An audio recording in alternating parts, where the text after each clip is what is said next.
warahmatullahi wabarakatuh.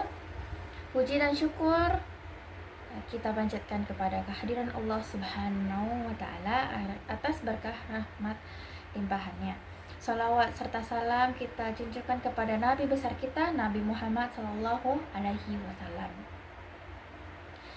Baik, di sini dengan saya Anissa Ilsizam Zahira akan mempresentasikan tugas UAS Teknik Karya Tulis Ilmiah dengan judul Sistematika Penulisan Karya Ilmiah. Baik, kita mulai saja. Sistematika Penulisan Karya Ilmiah. Dosen pengampu Dr. Yuli Fatimah Warosari, SKG, SPD, MPD. Karya ilmiah.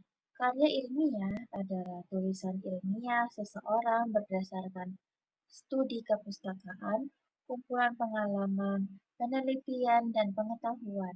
Karena itu, karya ilmiah harus memenuhi sistematika yang sudah dibakukan supaya tidak sulit dalam mempelajarinya.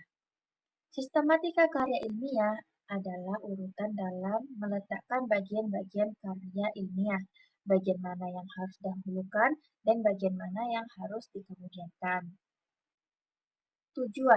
Tujuan dari penulisan karya ilmiah adalah agar gagasan penulis karya ilmiah itu dapat dipelajari, didukung, atau ditolak oleh pembaca.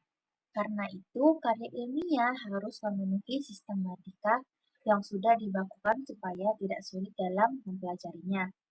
Sifat penting karya ilmiah adalah tulisan kekal hingga dapat dibaca oleh siapa saja, di mana saja, dan kapan saja. Untuk itu, karya ilmiah harus ditulis dengan sebaik-baiknya dan diupayakan tanpa kesalahan. Sistem penulisan karya ilmiah. Sistematika penulisan karya ilmiah dalam pembuatan karya tulis ilmiah yang logis, valid, baku, ilmiah, dan memenuhi kaidah penulisan karya tulis ilmiah terdapat struktur yang menjadi poin penting dalam pembuatan karya tulis ilmiah ini.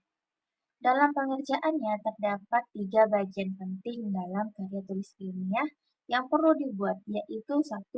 Bagian pendahuluan, 2. Bagian inti, dan yang ketiga yaitu bagian penutup. Nah, yang pertama di sini ada bagian pendahuluan. Di bagian pendahuluan itu di sini ada sekitar 5, yaitu judul, lembar pengesahan, prakata dari penulis, daftar isi, dan pendahuluan. Lalu yang kedua ada bagian inti. Bagian inti di sini ada tinjauan pustaka atau kerangka teori, metode penelitian, hasil penelitian, dan pembahasan. Nah, yang terakhir yaitu bagian penutup ada 3, yaitu 1. Kesimpulan, 2. Saran, dan yang ketiga daftar pustaka. Kesimpulan yang dapat diambil tadi adalah karya ilmiah adalah tulisan ilmiah seseorang berdasarkan studi kepustakaan, kumpulan pengalaman, penelitian, dan pengetahuan. Karena itu, karya ilmiah harus memenuhi sistematika yang sudah dibakukan supaya tidak sulit dalam mempelajarinya. Sistematika karya ilmiah adalah urutan dalam meletakkan bagian-bagian karya ilmiah, bagian mana yang harus didahulukan dan bagian mana yang harus dikemudiankan.